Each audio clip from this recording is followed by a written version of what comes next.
आज हम जियोग्राफी का, भूगोल का एक बहुत ही इम्पॉर्टेंट चैप्टर है ओशन करंट्स, जिसे हम धाराएं बोलते हैं, रॉएं बोलते हैं। हिंदी में रॉएं बोलते हैं, पंजाबी में रौआ बोल देते हैं। तो समुंदर के बीच में जो करंट्स चलती हैं उनके बारे में पढ़ेंगे।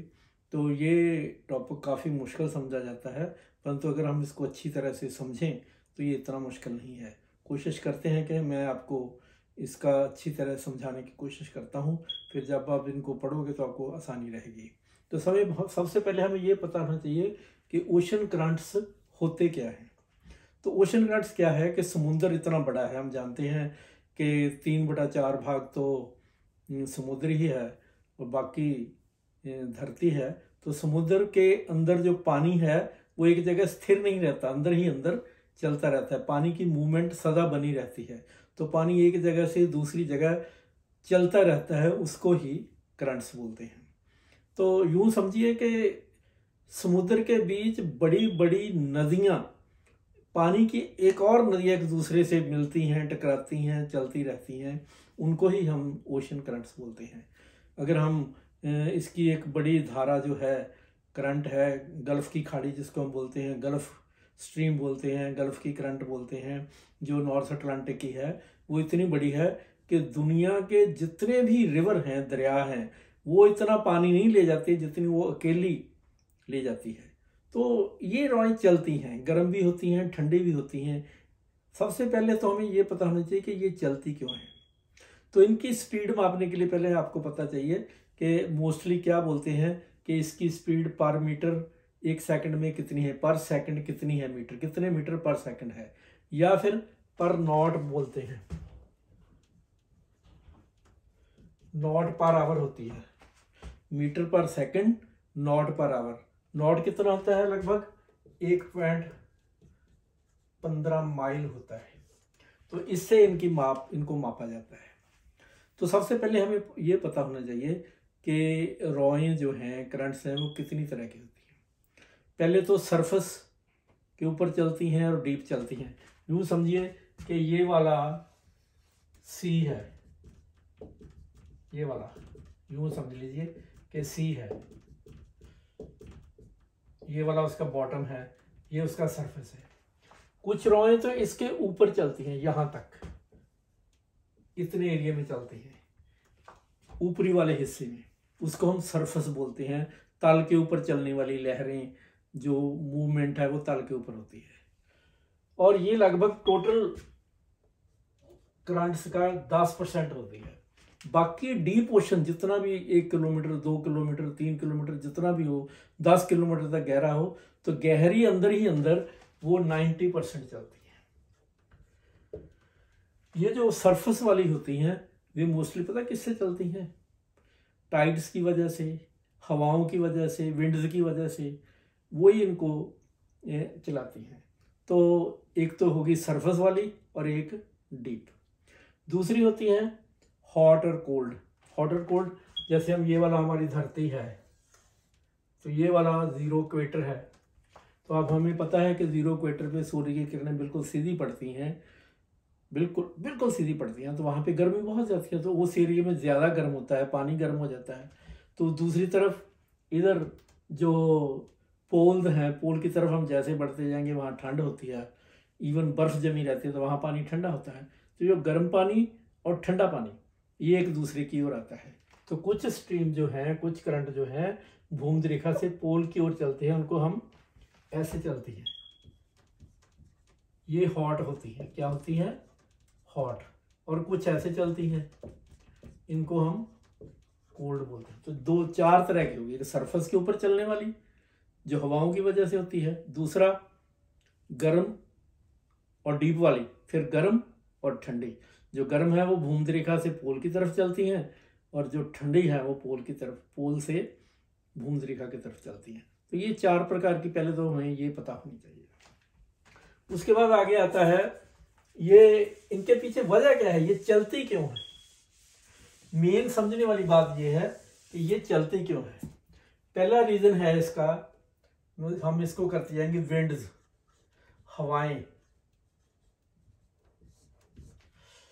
जो हवाएं हैं वो, और इनको चलाने में जो सबसे ज़्यादा रोल अदा होता है वो है प्लैनेटरी विंड्स, परमानेंट हवाएं जो चलती हैं। जैसे हमने ये बताया था, हमने पढ़ा था, आप देखोगे वाला,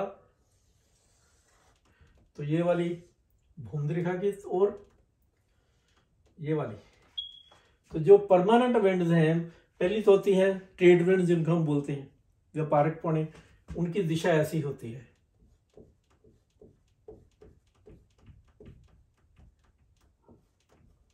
साउथ में इस तरह, और धरती घूमती है इस तरह। तो इस तरह जो हवाएं हैं ये ऊपरी सतह को बड़ी जोर जोर से हिलाती हैं, और मोस्टली स्ट्रीम जो मेन शुरू होती है वो भूमध्यरेखा के इस तरफ, यानी इस तरफ जाती है।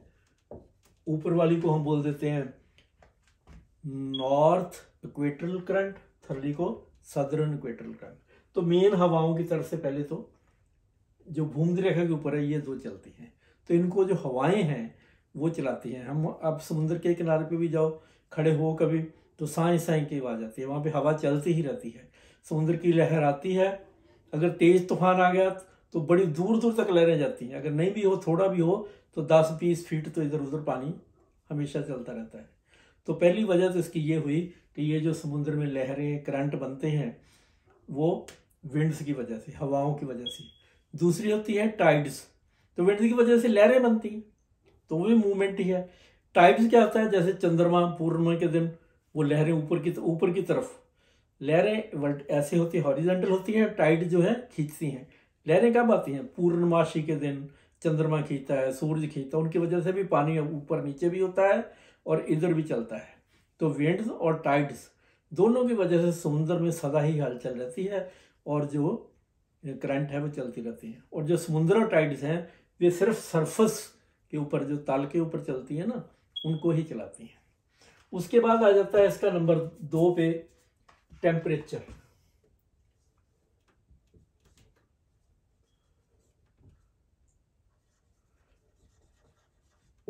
टेम्परेचर मतलब तापमान, गर्म सर्द। वो अभी हमने बोला कि भूमध्यरेखा पे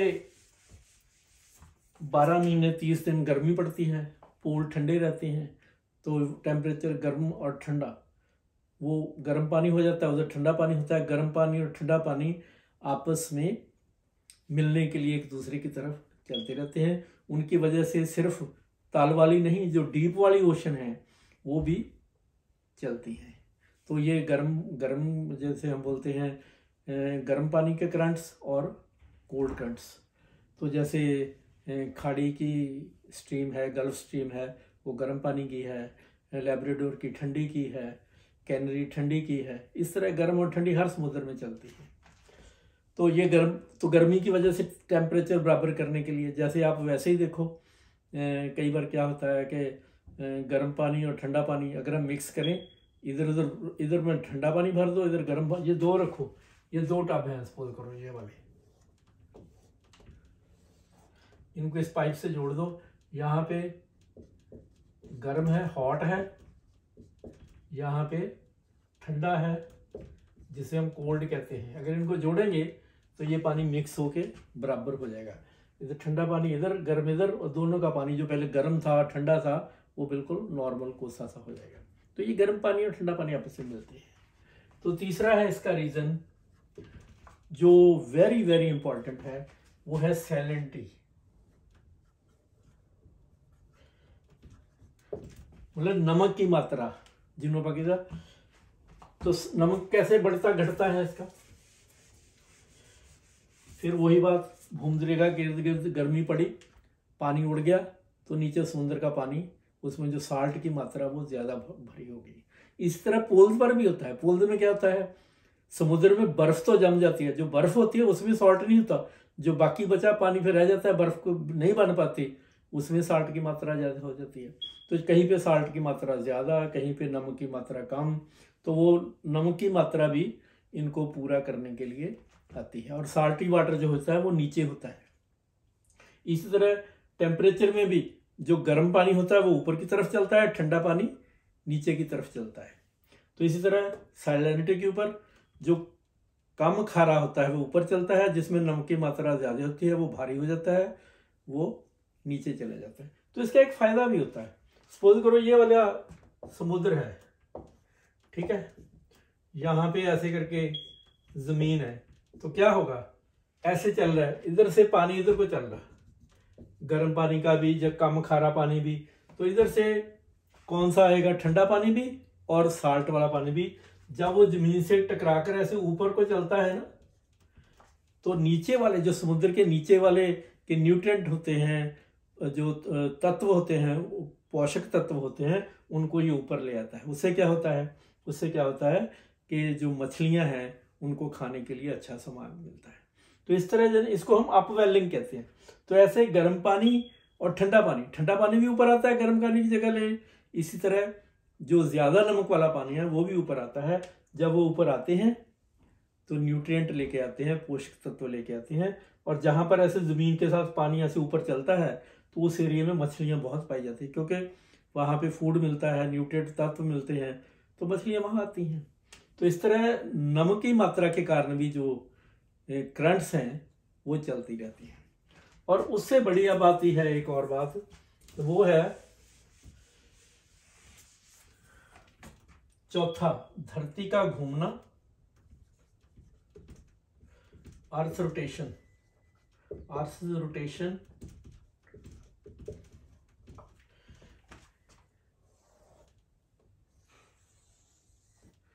ये वाली 0 पावर है, और धरती ऐसे, ये वाला क्या है, नॉर्थ है, ये वाला साउथ है, ये वाला ईस्ट है और ये वाला वेस्ट है।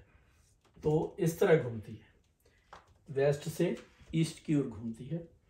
तो इस धरती की घूमने की वजह से एक तो हवाएं पे फर्क पड़ता है, हवाओं की दिशा बदलती है। वो कौन सी फोर्स बनती है, हमने एक बार पढ़ा था, वो कोरियोलिस फोर्स बनती है। हमने कोरियोलिस फोर्स के बारे में एक पूरी वीडियो बनाई हुई है, कोरियोलिस फोर्स क्या होती है।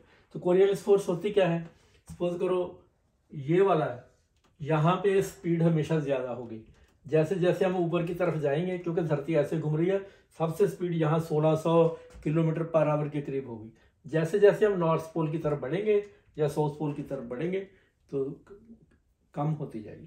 सपोज करो मैं बोलता हूँ आप, एक आदमी यहाँ खड़ा है, वो इस भूमध्य के ऊपर खड़ा है, एक इस यहाँ पे खड़ा है, ठीक है, होगा क्या, अगर ये आदमी इसकी तरफ कोई चीज फेंकेगा, अपनी तरफ से फेंकना चाहता वो ऐसे, परंतु क्योंकि उसकी स्पीड तेज है तो वो कैसे जाएगी, ऐसे जाएगी। इसी तरह उधर से सपोज करो एक आदमी फिर इधर से खड़ा, वो इधर भेजना चाहता है, वो भेजना चाहता है इधर, परंतु क्योंकि पीछे है, उसकी स्पीड स्लो है, उसकी वो इधर से आएगी। तो इस तरह जो हवाएं हैं वो सीधी आना चाहती है, वो इधर आ जाती है। तो जो हमारी ट्रेड विंड्स है, इसलिए उनकी दशा कोरियोलिस फोर्स की वजह से भी इधर होती है। तो कोरियोलिस फोर्स की वजह से हवाओं की दिशा बदलती है। फिर जो लहरें हैं, जो हमारी करंट्स हैं, उनकी भी दिशा बदलती है। सपोज करो मैं ये बोलता हूं, ये वाली भूमध्य रेखा है, ठीक है, ये गर्म जाना चाहती हैं पोल की तरफ। कहां जाना चाहती हैं, पोल की तरफ। ये आना चाहती है ठंडे पानी की धारा भूमध्य रेखा की तरफ। ये सीधी नहीं आएंगी, क्योंकि जब ये इधर जाएंगी तो इनकी दिशा कैसे हो जाएगी, ऐसे, और इनकी दिशा ऐसे। ये किसकी वजह से हुई, कोरियोलिस फोर्स की वजह से, धरती की घूमने की वजह से।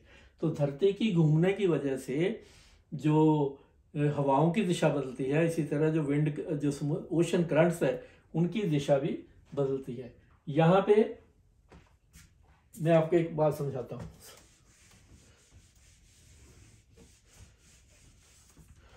सपोजो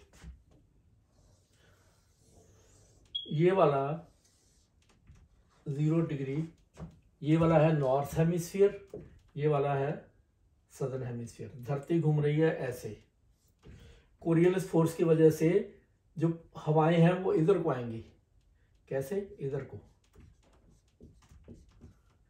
इस तरफ इधर को आएंगी, क्योंकि अगर यहां से पीछे तो वो पीछे की तरफ जाएगी। स्लो वाला पीछे की तरफ जाता, तेज वाला आगे की तरफ जाता। अगर यहां से कोई चीज जाएगी तो इधर को जाएगी, उधर से आएगी तो इधर को आएगी, क्योंकि वो स्लो है। ये भी स्लो है तो इधर को जाएगी, उल्टा हो जाता है ये। अगर आपको नहीं समझ लगे तो कोरियोलिस फोर्स पढ़ लेना। उससे क्या होता है कि यहाँ पे सबसे पहले दो करंट चलती हैं मेन, इसको बोलते हैं इक्वेटरल करंट्स, उत्तरी भूमध्य रेखीय धाराएं। तो इसी तरह इधर ये साउथ इक्वेटोरियल हो जाएंगी, ये वाली चलती हैं। तो क्या होता है, अगर रास्ते में इनको कोई रुकावट मिल गई, कोई कॉन्टिनेंट आ गया, तो इनकी दशा घूम के ये, क्योंकि इधर को आ रही है ना, तो ये ऐसे घूम जाएंगी, ऐसे घूमेंगी, ऐसे घूम घाम के फिर पहले इधर गर्म होके इधर जाएंगी, फिर ठंडी होके फिर वापस आ जाएंगी, फिर ऐसे ये पूरा ऐसे तरह घूमती हैं। इसको हम जायर बोलते हैं। अगर हिंदी में जब पंजाबी में बोलना तो घूमन घेरी, तो ऐसे घूमती है, इसको हम जायर बोलते हैं। तो नॉर्थ पोल में जितनी भी रॉएं होंगी, जितने भी करंट होंगे, वो ऐसे जाएंगी, इधर को जाके फिर घूम के आ जाएंगे, ऐसे घूमेंगी। इसको हम कौन सा ये ऐसे करोगे, ये क्लॉकवाइज है। क्या है ये? क्लॉकवाइज। तो यहां क्या करेंगी, ये भी ऐसे जाएंगी, तो ये ऐसे आएंगी, फिर ऐसे आएंगी, फिर ऐसे आएंगी, फिर ऐसे आएंगी, फिर ऐसे आएंगी, फिर ऐसे आएंगी, फिर वापस चली जाएंगी। तो ये भी, इसको भी जायर बन गया। तो ये यहां घूमती हैं, एक नॉर्थ में घूमती है, एक साउथ में घूमती है। तो इनका देखो, ये घड़ी की तरफ क्लॉकवाइज है, इनका ये एंटी क्लॉकवाइज घूमेंगी।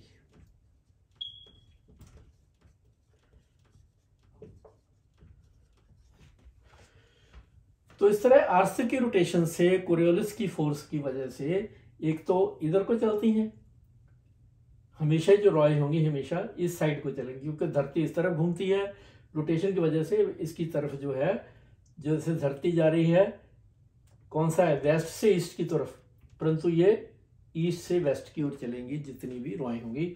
और फिर आगे की रुकावट हो गई, ये ऐसे घूम के क्लॉकवाइज घूम जाए जहां जहां इनको जगह मिलेगी। तो इस तरह ऐसे जायर 5 बनते हैं। मैं आपको इस पे समझाता हूँ। पहले ये ले लीजिए, सबसे पहले हम नॉर्थ अटलांटिक लेते हैं।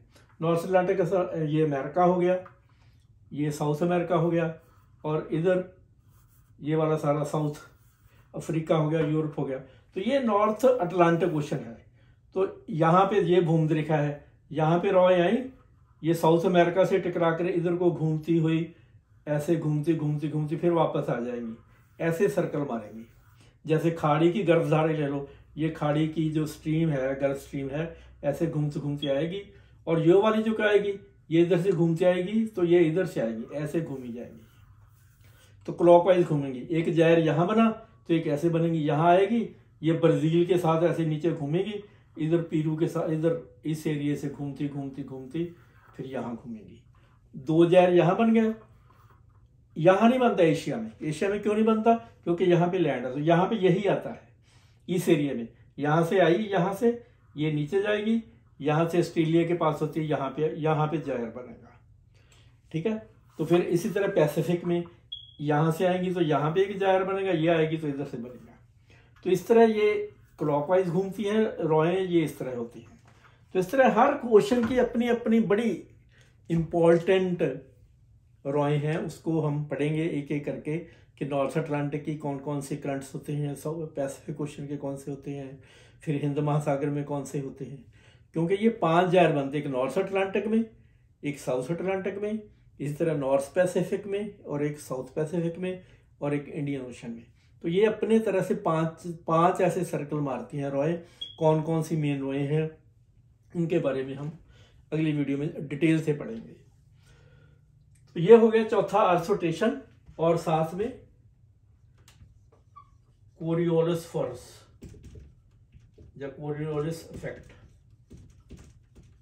कोरियोलिस इफेक्ट से मतलब टेढ़ी होती है वो। आगे आ जाता है इसके बाद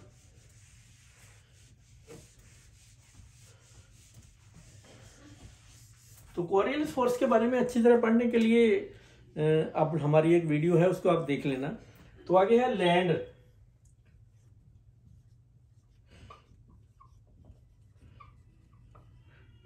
भूमि के जो भूखंड हैं, बड़े बड़े कॉन्टिनेंट रास्ते में आ जाते हैं, तो उनकी वजह से भी इन पर असर पड़ता है। जैसे मैंने पहले ही आपको ये बताया, यही ले लो अटलांटिक, ये वाला नॉर्थ अटलांटिक में यहाँ से एक रॉ आई यहाँ पे, उसको कौन सी बोलेंगे हम, नॉर्थ इक्वेटोरियल रॉ, जो करंट जो इस पे टकराएगी, उसका कुछ हिस्सा नीचे को आ जाएगा, कुछ हिस्सा ऐसे ऊपर को जाके यहाँ से फिर वो फ्लोरिडा के पास से होते गल्फ स्ट्रीम बनेंगी, यहाँ से वो ठंडी लैब्राडोर की धारा आएगी, फिर वो टकराएंगी, फिर कैनरी बनेगी, तो ऐसे तरह फिर ऐसे सर्कल इसका बनता जाएगा। तो इसी तरह जो इधर से आती है साउथ इक्वेटोरियल करंट, वो यहाँ टकराएगी, फिर यहाँ से नीचे होती हुई यहाँ से होती हुई ऐसे सर्कल मारेगी। तो ये जो लैंड मास होते हैं, आती हुई करंट्स को टकरा के उनको उनकी दिशा मोड़ देते हैं, कोई उधर को चली जाती है, कोई उधर को चली जाती है। तो इस तरह ये 5 फैक्टर हैं जो रॉ को अफेक्ट करते हैं। हम इनको फिर दोबारा सिंपल वर्ड में दोहरा लेते हैं कि जो विंड्स हैं वो ऊपर सरफेस के लेवल पर मतलब उसको चलाती हैं। खासतौर पर जो ट्रेड विंड्स हैं उनकी दशा हमेशा एक जैसी होती है, तो उसी तरफ लेके जाएंगी। इसी तरह ट्रेड विंड्स जो हैं भूमध्य रेखा के इर्द गिर्द इस तरफ लेके जाएंगी। तो 10% ऊपर ताल पे वो होती है, तो नीचे वाले लेवल पे कोरियोलिस फोर्स वर्क करती है, सैलिनिटी कम करती है, या दूसरी चीज़ें कम करती हैं। फिर आता है टेम्परेचर। तो भूमध्य रेखा के आसपास गर्म, पोल के पास ठंडा, तो गर्म पानी ठंडा पानी एक दूसरे से मिलता है। तो पोल की तरफ से जितनी भी धाराएं जाएंगी, करंट जाएंगे, वो गर्म होंगे। पोल की तरफ से जितने भी आएंगे भूमध्य रेखा की तरफ, वो ठंडे होंगे। तो ये ठंडी और गर्म, हॉट एंड कोल्ड करंट को टेम्परेचर की वजह से बनती है। फिर आ जाती है अर्थ की रोटेशन। धरती घूमती है वेस्ट से ईस्ट की तरफ, तो उसके इफेक्ट से, कोरियोलिस फोर्स के इफेक्ट से जितनी भी रॉएं हैं मेन, वो इधर ईस्ट से वेस्ट की तरफ चलेंगी। ऊपर वाली ऊपर चक्कर मारेंगी क्लॉकवाइज, नीचे एंटी क्लॉकवाइज ऐसे घूमेंगी, तो वो जायर बनते हैं। कितने जायर बने हमने देखे, 5 जायर। नॉर्थ अटलांटिक में वहाँ घूमी, फिर नीचे साउथ अटलांटिक, फिर पैसिफिक ओशन में, फिर साउथ पैसिफिक ओशन में, और हिंद महासागर में। तो फिर अब आता है अगला इसका एक फैक्टर कि इसके हमें फायदे क्या होते हैं, यूजेस क्या होते हैं, इसके लाभ क्या होते हैं। सबसे पहले फायदा तो ये होता है कि ये वर्ल्ड के क्लाइमेट को बराबर रखती है। जैसे खाड़ी की गर्म धारा जब ठंडे इलाकों में जाती है, परली तरफ नॉर्वे की तरफ जाती है, आइसलैंड की तरफ जाती है, तो वहाँ के इफेक्ट से वहाँ की बंदरगाहें खुली रहती हैं, वो जमती नहीं, वहाँ का जो टेम्परेचर है इतना ठंडा नहीं रहता, रहने योग्य हो जाता है। तो यहाँ की गर्मी को उधर छोड़ती हैं, उधर की ठंड को गर्म वाले इलाके में लेके आते हैं। जो ठंडी धाराएं हैं वो गर्म इलाके में आती हैं।